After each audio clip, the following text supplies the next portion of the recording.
നിങ്ങൾ ഇതുവരെ ആരാധിച്ചുകൊണ്ടിരുന്ന നിങ്ങളുടെ ദൈവങ്ങൾ മുഴുവൻ തെറ്റാണ്, നിങ്ങളുടെ ദൈവങ്ങളെല്ലാം പിശാചുക്കളാണ്, നിങ്ങൾ അതിനെയാണ് ആരാധിച്ചുകൊണ്ടിരുന്നത് എന്നൊക്കെ പറഞ്ഞ് ഇവർക്ക് മാനസികമായിട്ട് തന്നെ വലിയ ഒരു പ്രോബ്ലം ഇവരുണ്ടാക്കി കൊടുക്കുന്നുണ്ട്.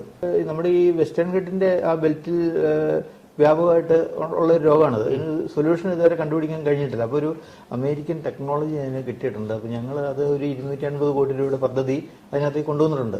കാരണം ഇത് വെറുതെ ഇരുന്ന ഒരു വിഷയം ഇവർ ഇപ്പോൾ കുത്തിപ്പൊക്കി കൊണ്ടുവന്നിരിക്കുകയാണ്. ഒരു ആവശ്യമില്ലാത്ത ഒരു പ്രശ്നം കേരളത്തിലെ ഈ CPM-ഉം കോൺഗ്രസും എല്ലാം കൂടെ കുത്തിപ്പൊക്കി കൊണ്ടുവന്ന് ഇവർക്ക് വലിയ തലവേദനയാണ് ഇത് ആക്കാൻ പോകുന്നത്. കാരണം ഇത്തരം മതങ്ങളൊന്നും ഒരു ചിന്താ പദ്ധതി വെച്ചിട്ട് ഉള്ള ആളുകളല്ല ഇതിന്റെ അണികളാരും. ഒരു കൃത്യമായ ചിന്താധാര ഇവർക്കൊന്നുമില്ല. ഇവര് ചില വിശ്വാസങ്ങൾ പറയുന്നു, ആ വിശ്വാസത്തെ അന്ധമായിട്ട് വിശ്വസിക്കുന്നു എന്നുള്ളതിനപ്പുറം ഇവര് തലച്ചോറ് ഉപയോഗിക്കുന്നില്ല. അപ്പൊ ഇതെല്ലാം കൂടെ ക്രോഡീകരിച്ച് എഴുതിയ സാധനമാണല്ലോ ഈ ഖുറാന്. പക്ഷെ പഴയ നിയമത്തിന്റെ അപകടം ഇവർക്ക് മനസ്സിലായതുകൊണ്ട് ഇവരത് മാറ്റി ഇപ്പൊ പുതിയ നിയമം കൊണ്ടുവന്നു. കാരണം അല്ലെങ്കിൽ അത് വായിച്ചു കഴിഞ്ഞാൽ ഇവരുടെ ആളുകൾ ഓടിപ്പോയിനകത്ത്. പിന്നെ നമ്മൾ മനസ്സിലാക്കേണ്ട വേറൊരു പ്രധാനപ്പെട്ട വിഷയം, ഇപ്പൊ ഇവര് ഈ ആദിവാസികളെയും മറ്റേ പാവപ്പെട്ട ഹിന്ദുക്കളെയും ആണല്ലോ ഈ സഹായിക്കാൻ എന്ന വ്യാജേന വന്നിട്ട് മതം മാറ്റുന്നത്.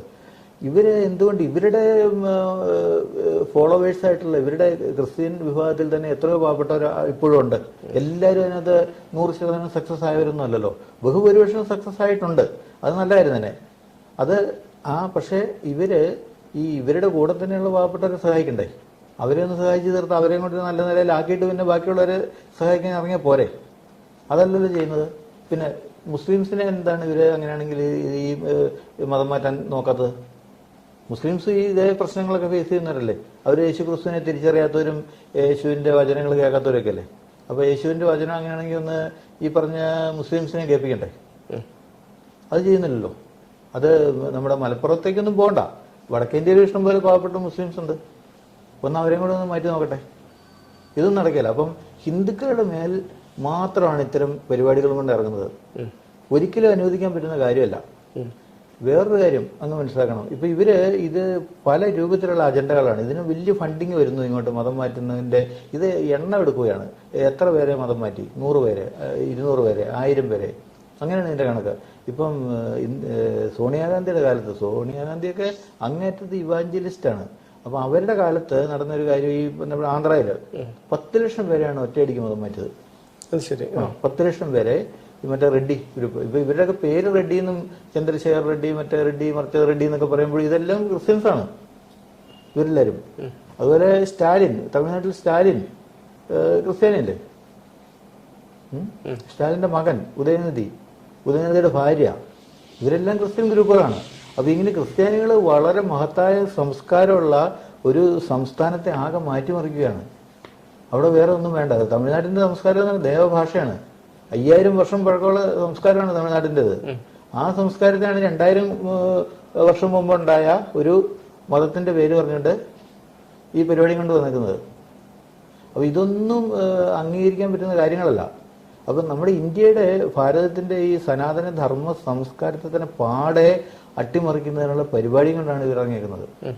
ഇതിവിടെ ആത്മാഭിമാനമുള്ള ഒരു ജനതയുണ്ട്. ആ ജനതയ്ക്ക് ഇത് അംഗീകരിക്കാൻ കഴിയില്ല. HRDS ഇന്ത്യയുടെ നിലപാട് എന്താണ് ഛത്തീസ്ഗഡ് വിഷയവുമായി ബന്ധപ്പെട്ട്? ഞങ്ങള് ഇപ്പൊ ഈ വിഷയത്തിൽ ഈ കന്യാസ്ത്രീകൾക്ക് ജാമ്യം കൊടുത്തിരിക്കുന്ന ഒരു തെറ്റായ പ്രവണതയാണ്. അതുകൊണ്ട് അവരുടെ ജാമ്യം റദ്ദാക്കണമെന്ന് പറഞ്ഞിട്ട് നമ്മൾ കോടതിയെ സമീപിച്ചിരിക്കുകയാണ്. അതിന്റെ കേസ് മുമ്പോട്ട് പോകുന്നു. അതോടൊപ്പം തന്നെ അതിന്റെ റിസൾട്ട് വരും. അതിനകത്ത് ഇനി അവിടുത്തെ കോടതിക്ക് അതിനകത്ത് എന്തെങ്കിലും കൺഫ്യൂഷൻ ഉണ്ടെങ്കിൽ അത് നമ്മൾ സുപ്രീം കോടതിയെ സമീപിക്കും. കാരണം ഇവർക്ക് ഇപ്പൊ അങ്ങനെ ജാമ്യം കൊടുക്കാനുള്ള കാര്യമൊന്നും ഇതിനകത്തില്ല. പിന്നെ അതിനകത്ത് എന്തെങ്കിലും വഴിവിട്ട കാര്യങ്ങൾ നടന്നിട്ടുണ്ടെങ്കിൽ അതും ശരിയല്ലല്ലോ. ഇന്ത്യയുടെ നീതിന്യായ വ്യവസ്ഥയെ അട്ടിമറിക്കുന്ന പരിപാടികൾ എന്തെങ്കിലും ആരെങ്കിലും നടത്തിയിട്ടുണ്ടെങ്കിൽ അതും ശരിയല്ല. അതുകൊണ്ട് അത് പ്രോപ്പറായിട്ട് നിയമത്തിന്റെ വഴിക്ക് തന്നെ പോകേണ്ടതായിട്ടുണ്ട്. അതുകൊണ്ടാണ് ഞങ്ങൾ ഇവരുടെ ജാമ്യം റദ്ദാക്കണമെന്ന് ആവശ്യപ്പെടുന്നത്. ഇതിനകത്ത് ഈ കന്യാസ്ത്രീകളുടെ വിഷയത്തിനപ്പുറം ഈ ക്രിസ്ത്യൻ വിഭാഗം ചെയ്യുന്ന വേറൊരു വലിയ കാര്യമുണ്ട്. ഇപ്പൊ നമുക്കറിയാമല്ലോ, അങ്ങേക്കറിയാമല്ലോ, ഇസാഫ് ബാങ്ക്. ഇസാഫ് ബാങ്ക് എന്ന് പറയുന്ന ബാങ്ക് നമ്മുടെ കേരളത്തിൽ തുടങ്ങിയ ബാങ്കാണ്. ആ ബാങ്ക് ഇതിനകത്ത് ചെയ്തുകൊണ്ടിരിക്കുന്നത് ഇപ്പൊ ഇവാഞ്ചലിക്കൽ സോഷ്യൽ ആക്ഷൻ ഫോറം എന്നാണ് ആ ബാങ്കിന്റെ ഫുൾ ഫോം. അപ്പൊ ആ ബാങ്ക് ചെയ്തുകൊണ്ടിരിക്കുന്നത് ഇന്ത്യയിലെ അമേരിക്കയിൽ നിന്നാണ് ഇതിന്റെ ഫണ്ടിങ് മുഴുവൻ വന്നുകൊണ്ടിരിക്കുന്നത്.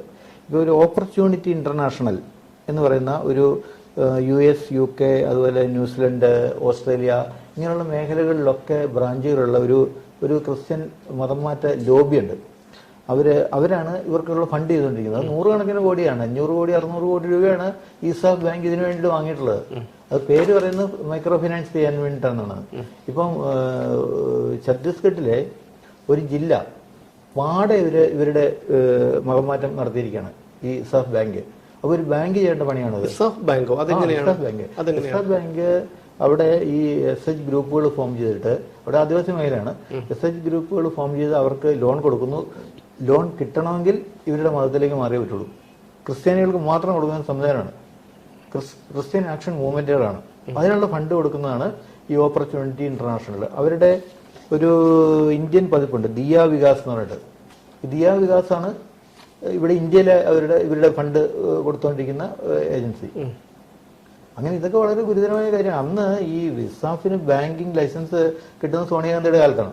അപ്പോൾ സോണിയാഗാന്ധിയെ സ്വാധീനിച്ചാണ് ഈ ഇവാഞ്ചലിക്കൽ സംവിധാനം ആയതുകൊണ്ട് മാത്രമാണ് ഈ ബാങ്കിങ് ലൈസൻസ് ഇവർക്ക് കിട്ടുന്നത്. അത് അങ്ങനെ ഒരു ക്രമീകരണം ഇവരുണ്ടാക്കിയിരിക്കുന്നു. അങ്ങനെ എന്തെല്ലാം തരത്തിലാണ്, ഏതൊക്കെ ഏജൻസികൾ വഴി, എന്തെല്ലാം നിഗൂഢ തന്ത്രങ്ങൾ ഉപയോഗിച്ചിട്ടാണ് ഇന്ത്യയിൽ മതം മാറ്റ പ്രക്രിയ ഇവർ നടത്തിക്കൊണ്ടിരിക്കുന്നത്. ഇതിനെതിരെ എല്ലാ അന്വേഷണങ്ങളും ആവശ്യമില്ലേ? ഇസാഫിനെതിരെ അന്വേഷിക്കണ്ടേ? പാമ്പളാനിക്കെതിരെ അന്വേഷിക്കണ്ടേ? ഇവരൊക്കെ എത്ര ആയിരം കോടികൾ ഇവര് സംഘടിപ്പിച്ചു വെച്ചിരിക്കുന്നു. ഇതെല്ലാം ഇവിടെ ഹിന്ദുക്കളെ രക്ഷപ്പെടുത്താൻ വേണ്ടിയിട്ടാണോ? അങ്ങനെയുള്ള മതം മാറ്റത്തിന്റെ കൊടുക്കൽ വാങ്ങലുകൾ അന്വേഷിക്കേണ്ട ഒരു ഉത്തരവാദിത്വം നമുക്കുണ്ട്. എന്തായാലും ആദിവാസികളുടെ ഇടയിൽ പ്രവർത്തിക്കുന്ന സംഘടന എന്നുള്ള നിലയിലാണ് HRDs ഇതിനകത്ത് സജീവമായിട്ട് ഇടപെടുന്നത്. ഈ വിഷയത്തെ നമ്മൾ അഡ്രസ് ചെയ്യുന്ന അതുകൊണ്ടാണ്. കാരണം ഞങ്ങൾക്ക് നേരിട്ട് അറിയാവുന്ന വിഷയമാണ്, ഞങ്ങൾ നിരന്തരം ഫേസ് ചെയ്തുകൊണ്ടിരിക്കുന്ന പ്രശ്നമാണിത്. ആദിവാസികളുടെ പട്ടിണി മാറുന്നതിന് വേണ്ടിയിട്ട് ക്രിസ്ത്യാനി ആയതുകൊണ്ടൊന്നും പട്ടിണി മാറിയല്ല, അല്ല മുസ്ലിമായ പട്ടിണിയൊന്നും മാറിയല്ല. ആദിവാസികളുടെ ബേസിക് ആയിട്ടുള്ള കാര്യങ്ങളെ എല്ലാം ഇതിനകത്ത് പരിഹരിക്കേണ്ടതായിട്ടുണ്ട്. അതിനൊന്നും ഒരു പരിഹാരം ഉണ്ടാക്കുന്നില്ല. ഇവര് നൂറ്റാണ്ടുകളായിട്ട് അല്ലെ ആയിരക്കണക്കിന് വർഷങ്ങളായിട്ട് തുടർന്ന് വരുന്ന ഒരു സംസ്കാരമുണ്ട്. ആ സംസ്കാരത്തെ ഒരു വിദേശ സംവിധാനം കൊണ്ടുവന്നിട്ട് അതിലേക്ക് ഇവരെ പറിച്ചു നടുമ്പോൾ അതിന്റെ പേരിൽ അവരുടെ ഒരു ടോട്ടൽ സിസ്റ്റം മാറിപ്പോകുന്നുണ്ട്. നിങ്ങൾ ഇതുവരെ ആരാധിച്ചുകൊണ്ടിരുന്ന നിങ്ങളുടെ ദൈവങ്ങൾ മുഴുവൻ തെറ്റാണ്, നിങ്ങളുടെ ദൈവങ്ങളെല്ലാം പിശാചുക്കളാണ്, നിങ്ങൾ അതിനെയാണ് ആരാധിച്ചുകൊണ്ടിരുന്നത് എന്നൊക്കെ പറഞ്ഞ് ഇവർക്ക് മാനസികമായിട്ട് തന്നെ വലിയ ഒരു പ്രോബ്ലം ഇവരുണ്ടാക്കി കൊടുക്കുന്നുണ്ട്. അപ്പം കഴിഞ്ഞ ദിവസം ഇപ്പം അവിടെ ഒഡീഷയിലുണ്ടായ വിഷയമാണ്, അച്ഛന്മാർക്കിട്ട് അവിടെ അടി കൊടുത്ത വിഷയമൊക്കെ അതുകൊണ്ടാണ്. ഇവര് ദൈവത്തെ പ്രാർത്ഥിക്കേണ്ടവർ പ്രാർത്ഥിക്കുകയല്ല ചെയ്യുന്നത്. ഇങ്ങനെ ഗ്രാമാന്തരങ്ങളിൽ കയറി ഇറങ്ങി നടന്ന് ഈ ആളെ പിടിച്ച് ഇവരുടെ കൂടെ പണ്ട് യേശുക്രിസ്തു പറഞ്ഞൊരു കാര്യം ഇവര് എനിക്ക് തോന്നുന്നു അതാണ് ഇവര് ഫോളോ ചെയ്യുന്ന അറിയില്ല. അദ്ദേഹം പണ്ട് ഇങ്ങനെ കടൽ തീരത്തോടെ വന്നപ്പോഴേ മുക്കുവരോട് പറഞ്ഞു, നിങ്ങളെ ഞങ്ങള് മീൻ പിടിക്കുന്ന പണി നിങ്ങൾ വിട്ടോ, നിങ്ങളെ മനുഷ്യരെ പിടിക്കുന്ന പണി പഠിപ്പിക്കാന്ന് പറഞ്ഞു എന്ന് കേട്ടിട്ടുണ്ട്. അപ്പൊ ആ ഒരു പരിപാടിയായിട്ടാണ് ഇവരിറങ്ങുന്നത്. അന്നത്തെ യേശുക്രിസ്തുവിന്റെ സാഹചര്യം അതൊന്നും ഇവിടെ ഇപ്പൊ ഇല്ല. അപ്പൊ ആ സാഹചര്യം ഇപ്പൊ ഇവര് പുനർക്രമീകരിക്കാനൊന്നും നോക്കണ്ട. അതിനൊന്നും ഇവിടെ ആത്മാഭിമാനമുള്ള ജനത ഒന്നും സമ്മതിക്കല. അതൊക്കെയാണ് പ്രശ്നങ്ങൾ. ഇപ്പം അത് ഇതിനെതിരെ, അതായത് മതമാറ്റത്തിനെതിരെ അതിശക്തമായി തന്നെ മുന്നോട്ട് പോകാനാണ്, നിയമപരമായി മുന്നോട്ട് പോകാനാണ് HRDSന്റെ തീരുമാനം. ഇത് HRDSന്റെ ഒരു പൂർണ്ണമായ അജണ്ടയല്ല. ഞങ്ങൾ ആദിവാസികളുടെ ജീവിതം മാറ്റിമറിക്കാൻ വേണ്ടി ശ്രമിക്കുന്ന ഒരു സംഘടനയാണ്. അത് പക്ഷേ അവരുടെ തനതായ സംസ്കാരത്തെ അതിനകത്ത് നിന്നുകൊണ്ട് തന്നെയാണ്. പക്ഷെ അവര് ഫേസ് ചെയ്യുന്ന ഒരുപാട് പട്ടിണിയും മറ്റു പ്രശ്നങ്ങളും രോഗങ്ങളും, ഇപ്പൊ ഷിക്കിൾ സെൽ അനീമിയ എന്ന് പറഞ്ഞൊരു അരിവാൾ രോഗം. അപ്പൊ അതിനെതിരെ നമ്മളിപ്പോ ഒഡീഷ നമ്മുടെ ഈ വെസ്റ്റേൺ ഘട്ടിന്റെ ആ ബെൽറ്റിൽ വ്യാപകമായിട്ട് ഉള്ള ഒരു രോഗമാണത്. ഇതിന് സൊല്യൂഷൻ ഇതുവരെ കണ്ടുപിടിക്കാൻ കഴിഞ്ഞിട്ടില്ല. അപ്പോൾ ഒരു അമേരിക്കൻ ടെക്നോളജി അതിന് കിട്ടിയിട്ടുണ്ട്. അപ്പോൾ ഞങ്ങൾ അത് ഒരു 250 കോടി രൂപയുടെ പദ്ധതി അതിനകത്തേക്ക് കൊണ്ടുവന്നിട്ടുണ്ട്. അത് നമ്മുടെ ഈ ഛത്തീസ്ഗഡ് മുതൽ ജാർഖണ്ഡ്, ഒഡീഷ, പിന്നെ തമിഴ്നാടിന്റെ ബെൽറ്റുകൾ, കേരളം വരെ ഉണ്ട്, വയനാട്ട് വരെ ആ വിഷയമുണ്ട്. അരിവാൾ രോഗം കൊണ്ട് അതെന്ന് വെച്ചാൽ ഇവരുടെ ഈ ഒരു വിഭാഗം തന്നെ അന്യം നിന്ന് പോകുന്ന ഒരു ആദിവാസി വിഭാഗം തന്നെ നശിച്ചു പോകുന്ന ഒരു രോഗമാണ്. അതെ, വംശനാശം സംഭവിക്കാവുന്ന രോഗമാണ്. വളരെ ഗൗരവത്തോടെ കാണേണ്ട വിഷയങ്ങളാണ്. അങ്ങനെ ഒരുപാട് പ്രശ്നങ്ങൾ ഇവിടെ നിൽക്കുമ്പോഴാണ് ഇവരുടെ മതവും കൊണ്ട് ഇറങ്ങുന്നത്. ഈ ബൈബിളും ആയിട്ട് ഇവർ ഇറങ്ങുന്നത് ഈ ഇത്തരം പ്രശ്നങ്ങളൊന്നും ഇവർ ഫേസ് ചെയ്യുന്നില്ല. അപ്പൊ ഞങ്ങൾ അത്തരം ഒരുപാട് പ്രശ്നങ്ങളൊക്കെ പരിഹാരം ഉണ്ടാക്കാനാണ് ഞങ്ങൾ നോക്കുന്നത്. അതിന്റെ കൂടെ ഇതുപോലെ തന്നെ ഈ രോഗം പോലെ വേറൊരു രോഗമാണ് ഈ മതമാറ്റം. ഇതിനെതിരെ നമ്മൾ പ്രതികരിക്കേണ്ടി വരും. അപ്പൊ അതിനെതിരെ ശക്തമായ ഒരു നീക്കം നടത്താൻ വേണ്ടിയിട്ടാണ് ഞങ്ങൾക്ക് കിട്ടിയിട്ടുള്ള നിർദ്ദേശങ്ങൾ. അതനുസരിച്ച് പോകേണ്ടി വരും. അങ്ങ് പല സംസ്ഥാനങ്ങളിൽ ആദിവാസി മേഖലകളിൽ പ്രവർത്തിക്കുന്ന ഒരാളായതുകൊണ്ടാണ്. പക്ഷേ ഈ വിഷയത്തെ മറ്റൊരു രീതിയിൽ, അതായത് ഒരു രാഷ്ട്രീയായുധമാക്കുന്ന രീതിയിൽ കേരളത്തിൽ നടന്നു എന്നുള്ളത് സത്യം തന്നെയാണ്. കാരണം പല എംപിമാരും, ഇടത് വലത് എംപിമാരും രാഷ്ട്രീയ നേതാക്കളും ഒക്കെ നിമിഷ നേരം കൊണ്ട് പറന്ന് ഛത്തീസ്ഗഡിലെത്തുന്നു, കരയുന്നു. എ റഹീമൊക്കെ കരയുന്ന ഒരു കാഴ്ച കണ്ട നമ്മൾ സഹിക്കില്ല. കാരണം വിജയലക്ഷ്മി ടീച്ചർ എന്ന് പറയുന്ന യൂണിവേഴ്സിറ്റി കോളേജ് അധ്യാപികയെ മണിക്കൂറുകളോളം പ്രാഥമിക ആവശ്യങ്ങൾക്ക് പോലും വിടാതെ തടഞ്ഞു വെച്ച് പച്ചത്തെറി വിളിച്ചുകൊണ്ടിരുന്ന റഹീമാണ് ഇന്നലെ കരഞ്ഞത്. സത്യം പറഞ്ഞാൽ അത് കണ്ട് എനിക്ക് കരച്ചിൽ വന്നു എന്നുള്ളതാണ്. അപ്പൊ അത്തരം രാഷ്ട്രീയ മുതലെടുപ്പുകൾ ഇതിൽ നടന്നില്ല. കാരണം അങ്ങ് പറഞ്ഞതുപോലെ ലളിതമായി തീരേണ്ട ഒരു വിഷയം, അതിനെ ഇത്രയും ആളിക്കത്തിച്ചത് രാഷ്ട്രീയ പ്രസ്ഥാനങ്ങളല്ലേ, പ്രത്യേകിച്ച് കേരളത്തിലെ. സുമേഷ്, ഇതൊരു പൊളിറ്റിക്കൽ ക്ലാസ് കേരളത്തിൽ രൂപപ്പെട്ടിട്ടുണ്ട്. അത് പണ്ട് ഈ തൊഴിലാളി വർഗം മുതലാളി വർഗം എന്നൊക്കെ പറയുന്നത് ഇപ്പോൾ ഒരു രാഷ്ട്രീയ വർഗം രൂപപ്പെട്ടിട്ടുണ്ട്. അപ്പോൾ ഇവരെ സംബന്ധിച്ച് ഇത്തരം ഈ സെമിറ്റിക് മതങ്ങളെ, അപ്പോൾ അത് മുസ്ലിം ഗ്രൂപ്പുകളായാലും ക്രിസ്ത്യൻ ഗ്രൂപ്പുകളായാലും ഇവര് ഇത്തരം ചില ടെക്നിക്കുകൾ കൊണ്ട് വളരെ പെട്ടെന്ന് വീഴ്ത്തിക്കളയാമെന്ന് വിചാരിക്കുന്നുണ്ട് ഇവര്. അതൊരു പരിധിവരെ അവർ ജയിക്കുന്നുണ്ട് അതിനകത്ത്. കാരണം ഇത്തരം മതങ്ങളൊന്നും ഒരു ചിന്താ പദ്ധതി വെച്ചിട്ട് ഉള്ള ആളുകളല്ല ഇതിന്റെ അണികളായാലും. ഒരു കൃത്യമായ ചിന്താധാര ഇവർക്കൊന്നുമില്ല. ഇവര് ചില വിശ്വാസങ്ങൾ പറയുന്നു, ആ വിശ്വാസത്തെ അന്ധമായിട്ട് വിശ്വസിക്കുന്നു എന്നുള്ളതിനപ്പുറം ഇവര് തലച്ചോറ് ഉപയോഗിക്കുന്നില്ല. ഇവര് ഈ പറയുന്നതൊക്കെ ശരിയാണോ എന്ന് നോക്കുന്നില്ല. ഇപ്പം നമ്മുടെ ബൈബിളിലെ പഴയ നിയമം ഉണ്ടല്ലോ, പഴയ നിയമം എന്ന് പറയുന്ന സാധനവും ഈ ഖുർആൻ ഏതാണ്ട് ഒരേ സാധനമാണ്. ഇതിനകത്ത് രണ്ടും ഇത് മറ്റേ പുള്ളി എനിക്ക് തോന്നുന്നു ഇത് എന്തോ നോക്കിയിട്ട് ഈ ബൈബിൾ ഇറങ്ങി ഒരു 500 കൊല്ലം കൊണ്ട് കഴിഞ്ഞിട്ടാണല്ലോ ഇവര് മറ്റേ ഉണ്ടാകുന്നത്. അപ്പൊ ഇതെല്ലാം കൂടെ ക്രോഡീകരിച്ച് എഴുതിയ സാധനമാണല്ലോ ഈ ഖുറാന്. പക്ഷെ പഴയ നിയമത്തിന്റെ അപകടം ഇവർക്ക് മനസ്സിലായതുകൊണ്ട് ഇവരത് മാറ്റി ഇപ്പൊ പുതിയ നിയമം കൊണ്ടുവന്നു. കാരണം അല്ലെങ്കിൽ അത് വായിച്ചു കഴിഞ്ഞാൽ ഇവരുടെ ആളുകൾ ഓടിപ്പോയി അതിനകത്ത്. അത് മനസ്സിലാക്കുന്നതുകൊണ്ടാണ് പുതിയ നിയമം കൊണ്ടുവന്നത്. പക്ഷെ മറ്റവർക്ക് ഇതുവരെ പിടികിട്ടാത്തതുകൊണ്ടാണ് അവർ ഇപ്പോഴും ദൈവത്തിന്റെ വചനമാണെന്ന് പറഞ്ഞ് അതുകൊണ്ട് നടക്കുന്നത്. അപ്പം ഇതിൻ്റെ അകത്തൊക്കെ സംഭവിക്കുന്ന ഇത്തരം മതങ്ങളെ എല്ലാം വളരെ ഈസി ആയിട്ട് ഇവരുടെ ഈ വികാരത്തെ ഹാൻഡിൽ ചെയ്യാൻ പറ്റുമെന്ന് നമ്മുടെ ഈ പൊളിറ്റിക്കൽ ക്ലാസ് മനസ്സിലാക്കിയിട്ടുണ്ട്. ഇതിനകത്ത് എനിക്ക് തോന്നുന്നു BJP പോലും കുറച്ച് ഒരു പരിധി വരെ അതിനകത്ത് പെട്ടിട്ടുണ്ട്. കാരണം നമ്മുടെ ആളുകൾ ഉടനെ ഈ കന്യാസ്ത്രീകളെ അറസ്റ്റ് ചെയ്യുന്നു, ഷോൺ ജോർജ്, അനൂപ്, അതുപോലെ രാജീവ് ചന്ദ്രശേഖർ എല്ലാവരും കൂടെ ഓടി ഛത്തീസ്ഗഡിൽ പോകുന്നു. നമ്മുടെ ഗവൺമെന്റിനെ സ്വാധീനിക്കുന്നതായിട്ട് പറയുന്നു. അവിടെ ഗവൺമെന്റിനെ സ്വാധീനിക്കാൻ തെറ്റായ പ്രവണതയല്ലേ? കാരണം ഒരു കേന്ദ്രം ഭരിക്കുന്ന ഒരു പാർട്ടിയുടെ നേതാവ് മറ്റൊരു സംസ്ഥാനത്തെ പിന്നെ സർക്കാർ ജുഡീഷ്യറിയെ സ്വാധീനിക്കാൻ ശ്രമിക്കുന്ന തരത്തിലുള്ള പരാമർശങ്ങൾ നടത്തുന്നത്. അതെ അതെ, എന്താ വെച്ചാൽ ഒന്നാമത് ജുഡീഷ്യറി അങ്ങനെ സ്വാധീനിക്കേണ്ട ഒരു സംവിധാനമാണോ ജുഡീഷ്യറി? അല്ല, സ്വാധീനിക്കാൻ തക്ക വിധത്തിലുള്ള, അതൊരു പക്ഷേ അവരുടെ രാഷ്ട്രീയ നേട്ടത്തിനായിരിക്കാം. പക്ഷെ അതിനൊരു തെറ്റായ പ്രവണതയായിട്ടാണ് തോന്നുന്നത്. അത് തീർച്ചയായിട്ടും അല്ല, അങ്ങനെയൊന്നും പറയാൻ പാടുള്ള കാര്യങ്ങളല്ലോ. ഇപ്പം നമ്മുടെ രാജ്യം ജുഡീഷ്യറിക്ക് വലിയൊരു മാനങ്ങൾ കൊടുക്കുന്നുണ്ട്. അപ്പം ജുഡീഷ്യറിയെ ഇങ്ങനെ ചില കാര്യങ്ങളിൽ വെച്ചിട്ട് വളച്ചൊടിക്കാൻ കഴിയും എന്നുള്ളൊരു സന്ദേശം പോലും ഇതിനകത്തുനിന്ന് കിട്ടുന്നുണ്ടോ എന്നൊരു സംശയമുണ്ട്. കാരണം ഗവൺമെന്റ് ലീഡർ സംസാരിക്കാൻ ഇത് ഇരുന്നോളാം എന്നൊക്കെ പറയുന്നത് അതൊരു ഗവൺമെന്റ് ഉത്തരവാദിത്തമാണ്. ഇതുപോലത്തെ കുഴപ്പക്കാരെ ജയിലിലിടുക എന്നുള്ളത് ഗവൺമെന്റ് ഉത്തരവാദിത്തം. കാരണം ഗവൺമെന്റ് അധികാരത്തിൽ വരുമ്പോൾ രാജ്യത്തോട് ചെയ്യുന്ന ഒരു സത്യപ്രതിജ്ഞ ഉണ്ടല്ലോ, ആ സത്യപ്രതിജ്ഞയിൽ പറയുന്ന കാര്യം ഇത്തരം കുഴപ്പക്കാർക്കെതിരെ നിൽക്കേണ്ടതും കൂടെയാണല്ലോ അവരുടെ ഒരു ഉത്തരവാദിത്തം ഉള്ളത്. അതിന് എതിരെ ഒരു ഗവൺമെന്റിനെ നിർത്തും എന്ന് പറയുന്നത് തന്നെ ഒരു എത്തിക്സ് ഇല്ലായ്മയാണ്.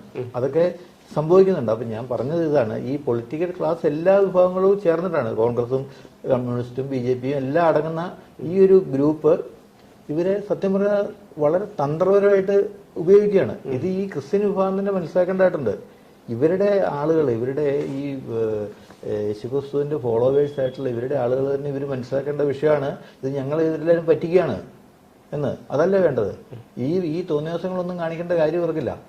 ഇവര് ഈ മതത്തിന്റെ പേരിൽ എന്ത് തോന്നിവാസം കാണിച്ചാലും അതിനെ ന്യായീകരിക്കുന്ന ഒരു പ്രവണത അത് ഈ CPM-ന്റെ അണികൾ കാണിക്കുന്നവരായിരുന്നു. CPM-ന്റെ പിണറായി വിജയൻ കാണിക്കുന്ന എല്ലാ കൊള്ളയ്ക്കും ഇവരെല്ലാവരും കൂട്ടാണ്. എന്നുവെച്ചാൽ എതിർക്കുന്നില്ല. ഗോവിന്ദൻ പറയുന്നു, ഞങ്ങള് പല സമയത്തും പല കാര്യം ഞങ്ങൾ അങ്ങനെ പറയും, അത് പിന്നെ ഞങ്ങൾ മാറ്റും, അതെന്നെ കുഴപ്പമെന്നൊക്കെ ചോദിക്കുന്നത്. ഇങ്ങനെ യാതൊരു അടിസ്ഥാനമില്ലാത്ത രാഷ്ട്രീയ പ്രവർത്തനം നടത്തുന്ന ആളുകളെ പോലെ ഈ സഭകളും ആകാൻ പാടുണ്ടോ? ഇവർക്ക് കുറച്ചുകൂടി എക്ടിക്സ് നമ്മൾ പ്രതീക്ഷിക്കുന്നത് ഇവരുടെ കയ്യിൽ നിന്ന്. അതൊക്കെ തീർച്ചയായിട്ടും ക്രിസോസ്റ്റം തിരുമേനിയൊക്കെ എന്തൊരു നല്ല രീതിയിൽ പ്രവർത്തനം, അത് ഏത് മേഖലയായിരുന്നാലും അദ്ദേഹം ചേർത്ത് നിർത്തി. അല്ല, അത് ആ കാലത്ത് അങ്ങനെ ക്വാളിറ്റി ഉള്ള ഒരു പുരോഹിത വർഗം ഉണ്ടായിരുന്നു. അത് നമ്മുടെ ഹിന്ദു സംവിധാനത്തിലും എല്ലാം ഉണ്ടല്ലോ. ഇപ്പം അത് പക്ഷേ പോയിട്ട് ഈ ഇത്തരം അപകടകാരികളുടെ കയ്യിലേക്ക് ഇതെല്ലാം കൈമാറ്റം ചെയ്യപ്പെട്ടു പോയി. അതിന്റെ ഭാഗമായിട്ടാണ് ഇവരൊക്കെ ഇങ്ങനെ തുടങ്ങുന്നത്. ഇപ്പം എന്റെ ഒരു അഭിപ്രായത്തിൽ എനിക്ക് ഇപ്പൊ അറിയാവുന്നതിൽ ഈ ആലഞ്ചേരി പിതാവ് കഴിഞ്ഞ് പിന്നെ വന്നേക്കുന്നവരൊക്കെ ഇതുപോലത്തെ ഗുണ്ടകളും ഫ്രാങ്കോയെ പോലുള്ള കുഴപ്പക്കാരും ഒക്കെയാണ് ഇതിനകത്തേക്ക് വരുന്നത്. അപ്പൊ ഇത് ഈ നല്ല പുരോഹിതരുടെ ഒരു കാലം തന്നെ ഇല്ലാതെ പോയിരിക്കുന്നു, അന്യം നിന്ന് പോയി. ഇനിയിപ്പോ വരുന്നവർക്ക് ഇങ്ങനെ കുഴപ്പക്കാരാണ്. അപ്പൊ അത്തരം ആളുകൾ ഈ രാഷ്ട്രീയത്തിന്റെ ഇതെല്ലാം കൂടെ ചേർന്ന് ഒരു കളിയാണ് കളിക്കുന്നത്. അതുകൊണ്ടാണ് ഇതുപോലെ ഈ രാജീവ് ചന്ദ്രശേഖരെ പോലുള്ളവരൊക്കെ ഇങ്ങനെ പറയേണ്ടി വരുന്നത്. അത് പക്ഷേ അതിനകത്ത് ഉണ്ടാകുന്ന അപകടം അവർ മനസ്സിലാക്കാതെ പോകുന്നുണ്ടെന്ന് തോന്നുന്നു. അവിടെയും ക്രൈസ്തവ സമൂഹത്തെ ചേർത്തു നിർത്താൻ BJP കഴിഞ്ഞ കുറച്ചു കാലങ്ങളായി ശ്രമിച്ചുകൊണ്ടിരിക്കുകയാണ്. അതൊരു പരിധി വരെ ഫലം കണ്ടുകൊണ്ടിരിക്കുകയാണ്. ആ സമയത്ത് ഇതുപോലൊരു തിരിച്ചടി, പക്ഷെ അത് അങ്ങ് പറഞ്ഞതുപോലെ രേഖകളില്ലാതെ അനധികൃതമായിട്ട് നടന്നൊരു സംഭവം. പക്ഷെ അത് മാധ്യമങ്ങളിലൂടെ പുറം ലോകം അറിഞ്ഞപ്പോൾ, അല്ലെങ്കിൽ മറ്റ് രാഷ്ട്രീയ പാർട്ടികൾ അതിനെ രാഷ്ട്രീയ ആയുധമാക്കി മുതലെടുത്തപ്പോൾ അത് തിരിഞ്ഞു. അപ്പോൾ ഇത്തരം സംഭവം BJPക്ക് തിരിച്ചടിയാവില്ലേ? അല്ല, ഇതിനകത്ത് ഇവരൊക്കെ മനസ്സിലാക്കേണ്ട ഒരു വിഷയമുണ്ട്. ഈ കന്യാസ്ത്രീകൾ അവിടെ പള്ളിയിൽ പ്രാർത്ഥിച്ചുകൊണ്ടിരുന്നവരെ പോയി പോലീസ് അറസ്റ്റ് ചെയ്ത് കൊണ്ടൊന്നല്ല. അവിടെ റെയിൽവേ സ്റ്റേഷനിൽ നിന്ന് പെൺകുട്ടികളെ കടത്തിക്കൊണ്ടു പോകാൻ വന്നവരെ ആണ് അറസ്റ്റ് ചെയ്തത്. അവരൊരു ക്രൈമാണ് ചെയ്തിരിക്കുന്നത്. ആ ക്രൈം ചെയ്ത ആളുകൾ കന്യാസ്ത്രീ ആയാലും അച്ഛനായാലും ബിഷപ്പായാലും മാർപ്പാപ്പയായാലും ആര് ചെയ്താലും അത് തെറ്റ് തന്നെയല്ലേ. അപ്പൊ അതിന് അവരെ അറസ്റ്റ് ചെയ്യാനല്ലേ മാർഗമുള്ളൂ. ഒരു ഒരു ഒരു ഒരു ഒരു ഗവൺമെന്റ് സംവിധാനത്തിന് അതല്ലേ ചെയ്യാൻ പറ്റുള്ളൂ, അതല്ലേ ചെയ്തുള്ളൂ. അതിന് ഉടനെ അപ്പോഴത്തേക്കും മോദി സമാധാനം പറഞ്ഞെന്ന് പറഞ്ഞ് തുടങ്ങിയ എന്ത് ചെയ്യും? അപ്പൊ ഇവര് ഇതൊക്കെ പറഞ്ഞപ്പോഴേക്കും നമ്മുടെ ആളുകൾ അങ്ങോട്ട് ഭയന്നിട്ട് ഇവരെന്തോ കുഴപ്പം കാണിക്കുന്നത്. ആകെ 2.3% ആണ് ഇന്ത്യയിലുള്ളത്. ഈ 2.3% ഇവിടെ കിടന്ന് എന്നാ മലമറിച്ചാലും വല്ലതും സംഭവിക്കാനുണ്ടോ? സുമേഷ്, ഈ നമ്മൾ മനസ്സിലാക്കാതെ പോകുന്ന വേറൊരു പ്രധാനപ്പെട്ട വിഷയം, ഈ ഛത്തീസ്ഗഡ് എന്ന് പറയുന്നത് ധാതു സമ്പുഷ്ടമായൊരു സംസ്ഥാനമാണ്. ധാതുക്കളുടെ വലിയ രൂപത്തിലുള്ള നിക്ഷേപമുള്ള ഒരു സംസ്ഥാനമാണ്. അപ്പം ഇവിടെ ഇപ്പം ഈ നമ്മുടെ ഈ കന്യാസ്ത്രീകൾ അറസ്റ്റ് ചെയ്യപ്പെട്ട ആ ഒരു മേഖല എന്ന് പറയുന്നത് നക്സൽ മേഖലയാണ്. ഈ നക്സൽ മേഖലയിലേക്ക് ഈ വിദേശത്തു നിന്ന് ഓൾമോസ്റ്റ് 2500 കോടി രൂപയാണ് വന്നുകൊണ്ടിരിക്കുന്നത്. അത്രയും രൂപയാണ് വരുന്നത്. അതിവിടുത്തെ നമ്മുടെ മിലിറ്ററിയുടെ ആളുകൾക്കൊക്കെ അറിയാവുന്നൊരു വിഷയമാണത്. അപ്പോൾ അതിനെതിരെ ഇപ്പം അമിത്ഷാ തന്നെ തീരുമാനം എടുത്തിട്ടുള്ളത് നക്സലിസം പൂർണ്ണമായിട്ട് തുടച്ചു നിൽക്കുമെന്നാണ് ഇതിൻ്റെ മുദ്രാവാക്യം തന്നെ. അപ്പം അതിനെ എല്ലാം അട്ടിമറിക്കാനുള്ള ഒരു പരിപാടി കൊണ്ടാണ് ഇവരിറങ്ങുന്നത്. വളരെ സീരിയസ് ആയിട്ടുള്ളൊരു വിഷയം തന്നെ ഇത്, നമ്മൾ ഇതിൻ്റെ ആഴങ്ങളിലേക്ക് പോകുമ്പോൾ. അപ്പം ഇവിടെ ഇപ്പം ഈ ഗ്രാമങ്ങളിലൊക്കെ എന്ന് പറഞ്ഞാൽ വേറെ പോലീസിനോ പട്ടാളത്തിനോ ഒന്നും കയറി ചെല്ലാൻ പറ്റിയല്ല. അവിടെ ഈ കന്യാസ്ത്രീകൾക്ക് മാത്രമാണ് യഥാഷ്ടം കടന്നു ചെല്ലാൻ പറ്റുന്നത്. അപ്പോൾ ഈ കന്യാസ്ത്രീകളും നക്സൽ ഗ്രൂപ്പുകളും തമ്മിലുള്ളൊരു അഡ്ജസ്റ്റ്മെൻ്റാണ് ഇവിടെ നടന്നുകൊണ്ടിരിക്കുന്നത്. ഈ നക്സൽ ഗ്രൂപ്പുകൾ അവിടെ ഉപയോഗിക്കുന്നതെന്ന് പറഞ്ഞാൽ അത്യന്താധുനിക ആയുധങ്ങളാണ് അവരുടെ കയ്യിലുള്ളത്. ഹൈലി സോഫിസ്റ്റിക്കേറ്റഡ് ആയിട്ടുള്ള ആയുധങ്ങൾ ഉപയോഗിച്ചിട്ടാണ് അവരവിടെ ഈ പോലീസിനെയും നമ്മുടെ മിലിറ്ററിയൊക്കെ തടഞ്ഞു നിർത്തുന്നത്. നമ്മുടെ രാജ്യത്തിനകത്ത് വേറൊരു രാജ്യം ഉണ്ടാക്കുകയാണ് ഇവർ ചെയ്യുന്നത്. ഈ കാടുകൾ മുഴുവനും ഇവരുടെ വിഹാര കേന്ദ്രങ്ങളാണ്. അത്തരം സ്ഥലങ്ങളിൽ ഈസി ആയിട്ട് കടന്നു ചെല്ലാൻ പറ്റുന്നൊരു വിഭാഗമാണ് കന്യാസ്ത്രീകൾ. അപ്പോൾ ഇവര് ഇതിനു വേണ്ടി വലിയ പണം മുടക്കം അവിടെ വരുന്നുണ്ട്. മറ്റ് രാജ്യങ്ങളുടെ ഇടപെടൽ ഈ വിഷയത്തിലുണ്ട്. മറ്റ് രാജ്യങ്ങൾ ഈ നമ്മുടെ ധാതുക്കളുടെ മേൽ കണ്ണുവെച്ചിട്ടാണ് ഇത്തരം അരാജകത്വ പ്രവർത്തനങ്ങൾ അവിടെ കൊണ്ടുവരാൻ ശ്രമിക്കുന്നത്. അപ്പോൾ അതിനൊക്കെ എതിരെ അതിശക്തമായ രൂപത്തിലും രാജ്യം പ്രതികരിക്കേണ്ടതായിട്ടുണ്ട്. ഇത്തരം വിഷയങ്ങളെ നമ്മൾ സീരിയസ് ആയിട്ട് തന്നെയാണ് എടുക്കേണ്ടത്. കന്യാസ്ത്രീകളല്ലാതെ അവിടെ വെറുതെ പാവപ്പെട്ടവരെ സഹായിക്കാൻ ചെല്ലുന്നതൊന്നുമല്ല. ഇതിനകത്തൊക്കെ ട്രംപ് അടക്കമുള്ള ആളുകളുടെ വലിയ രൂപത്തിലുള്ള ഇടപെടൽ ഈ വിഷയത്തിൽ നമ്മൾ കാണേണ്ടതായിട്ടുണ്ട്. മണിപ്പൂര്, നാഗാലാൻഡ് പോലുള്ള സംസ്ഥാനങ്ങളിലേക്ക് വീടുകൾ പണിയുന്നതിന് ഏതാണ്ട് 1,00,000 വീടുകൾ വീതം ഈ സംസ്ഥാനങ്ങളിൽ പണിയാനുള്ള ഒരു പ്ലാൻ കൊണ്ടുവരുന്നുണ്ട്. നമ്മുടെ ഗവൺമെൻറ്റിനോട് ആവശ്യപ്പെടുന്നു. അത്തരം നീക്കങ്ങളൊക്കെ നടക്കുന്നതൊക്കെ തന്നെ ഇത്തരം സ്റ്റേറ്റുകളെ നേരിട്ട് അവരുടെ ഫണ്ടിങ്, ഇപ്പം UN-ലേക്കൊക്കെ പൊയ്ക്കൊണ്ടിരുന്ന ഫണ്ടുകൾ ട്രംപ് നിർത്തിവെച്ചല്ലോ. എന്നിട്ട് ഡയറക്റ്റ് ട്രംപ് ഇത്തരം രാജ്യങ്ങളിലേക്ക് ഫണ്ട് ഡയറക്റ്റ് അമേരിക്കയുടെ ഫണ്ടിങ് ചെയ്യുന്നതിനുള്ളൊരു തീരുമാനം എടുത്തിട്ടുണ്ട്. അതിനൊക്കെ വൈറ്റ് ഹൗസിൽ ഒരു പ്രത്യേക വിങ് തന്നെ തുടങ്ങിയിരിക്കുകയാണ്. ഒരു ലേഡിയെ അതിൻ്റെ ചുമതല ഏൽപ്പിച്ചിട്ടുണ്ട്. അവർ ആണ് അത്തരം കാര്യങ്ങളൊക്കെ ചെയ്യുന്നത്. അപ്പോൾ ഇങ്ങനെയൊരു ക്രമീകരണം ഇവരൊക്കെ ഉണ്ടാക്കി കൊണ്ടുവന്നിരിക്കുകയാണ്. ഇതെല്ലാം നമ്മൾ വളരെ സൂക്ഷ്മതയോടെ പഠിക്കേണ്ടതായിട്ടുണ്ട്. അതുകൊണ്ട് കന്യാസ്ത്രീ വിഷയം വെറും സിമ്പിളൊരു കന്യാസ്ത്രീ വിഷയമായിട്ട് എടുക്കരുത്. അതുകൊണ്ടാണ് ഇവിടുത്തെ ക്രിസ്ത്യൻ സഭ ഒന്നടങ്കം ഈ വിഷയത്തെ അങ്ങേറ്റം എതിർക്കുന്നത്. അപ്പം അതിനുശേഷം ഉണ്ടായ വിഷയമുണ്ടല്ലോ അവിടെ, ഈ ഒഡീഷയിൽ അച്ഛന്മാരെ അവിടുത്തെ ആളുകൾ തല്ലി ഓടിച്ചല്ലോ. എന്താ ഇവർ മിണ്ടാത്ത? ഒറ്റ അക്ഷരം ആരെങ്കിലും മിണ്ടുന്നുണ്ടോ? ഇവിടുത്തെ മാധ്യമങ്ങൾ മിണ്ടുന്നില്ല, സഭ കണ്ടതായിട്ട് ഭാവിക്കുന്നില്ല. അപ്പം നിരന്തരം നടന്നുകൊണ്ടിരിക്കുകയെന്ന് ഇവർക്കറിയാം.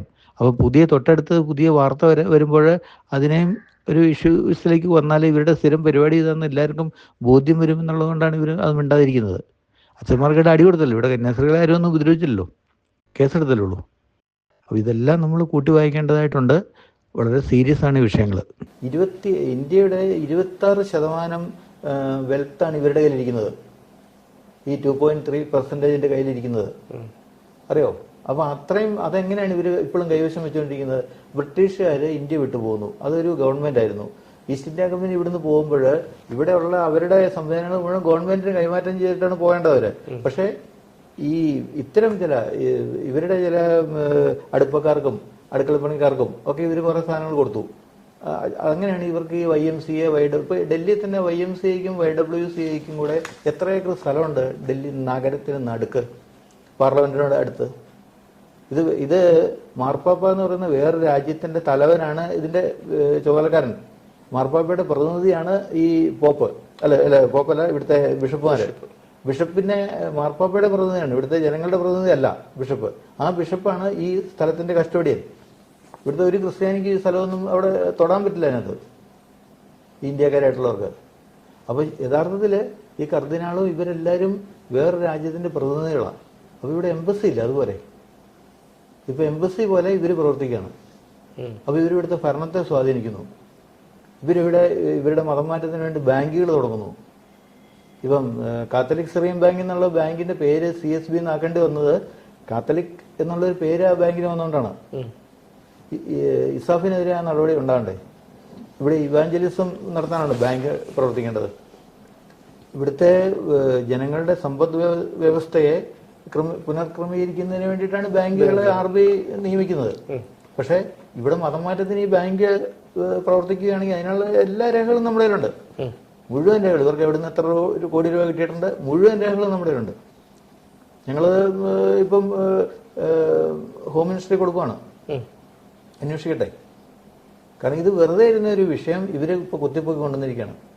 ഒരു ആവശ്യമില്ലാത്ത ഒരു പ്രശ്നം കേരളത്തിലെ ഈ ഇടതുപക്ഷവും മറ്റേ നമ്മുടെ CPM-ഉം കോൺഗ്രസും എല്ലാം കൂടെ കുത്തിപ്പോയി കൊണ്ടുവന്ന് ഇവർക്ക് വലിയ തലവേദനയാണ് ഇത് ആക്കാൻ പോകുന്നത്. അല്ല, മണിപ്പൂർ വിഷയം ആളിക്കത്തിച്ചു. അത് ഒരുവിധം കെട്ടടങ്ങി വന്നപ്പോഴാണ് അതിന് വളരെ വ്യാപകമായി തന്നെ മുതലെടുത്തല്ലോ. അത് സുമേഷ് ഒരു കാര്യം മനസ്സിലാക്കൂ, മണിപ്പൂര്, നാഗാലാൻഡ്, മിസോറാം അത്തരം സ്റ്റേറ്റുകൾ ഏതാണ്ട് 95% ക്രൈസ്തവവൽക്കരിക്കപ്പെട്ട് കഴിഞ്ഞു.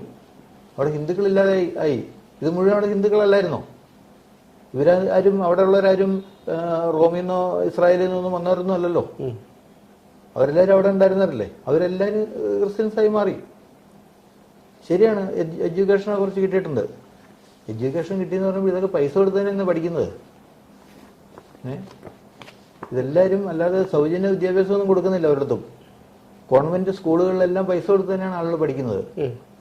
പക്ഷെ പറയുന്നത് ഞങ്ങൾ വിദ്യാഭ്യാസം കൊടുത്തില്ലേ എന്നാണ് ചോദിക്കുന്നത്. ഇതിന് വിദ്യാഭ്യാസം കൊടുക്കുന്ന സ്കൂൾ പണിയാൻ പൈസ വിദേശത്ത് നിന്ന് കിട്ടുന്നുണ്ട്. ഇവിടെയുള്ള മറ്റേ ഹിന്ദു സംഘടനകൾക്ക് ഇവിടെയുള്ള പണമേ ഉള്ളൂ. അവർക്ക് വിദേശത്ത് നിന്ന് ആരും പൈസ കൊടുക്കാനില്ല. അതുകൊണ്ടാണ് അവർക്ക് സ്കൂൾ പണിയാൻ പറ്റാതെ പോകുന്നത്. അപ്പൊ അതൊരു തെറ്റാണോ? അപ്പം ഞങ്ങൾ അത് ചെയ്തു, ഞങ്ങൾ ഇത് ചെയ്തു എന്നൊക്കെ പറഞ്ഞിട്ട് അതിന്റെ എല്ലാം പേരിൽ ഞങ്ങളുടെ മതത്തിലോട്ട് ചേരണമെന്ന് പറയുന്നത് എന്തൊരു മര്യാദകേടാണ്. അപ്പൊ ഇതുപോലത്തെ പരിപാടികൾ നടന്നുകൊണ്ടിരിക്കുന്നത്. അപ്പൊ ഇതെല്ലാം ഇപ്പം നമുക്ക് അവസാനിപ്പിക്കേണ്ടതായിട്ടുണ്ട്. ഇന്ത്യ ഒരു അതിശക്തമായ രാജ്യമാണ്. ഇന്ത്യയിലെ വിദേശ ഏജൻസികളുടെ പ്രവർത്തനം അനുവദിക്കാൻ പാടില്ല. ശരി. എന്തായാലും ഛത്തീസ്ഗഡ് വിഷയം നമ്മളെല്ലാവരും കണ്ടതാണ്. രാഷ്ട്രീയമായി വലിയ രീതിയിലുള്ള മുതലെടുപ്പ് തന്നെ BJPക്കെതിരെ നടന്നു എന്നുള്ളത് സ്പഷ്ടമാണ്.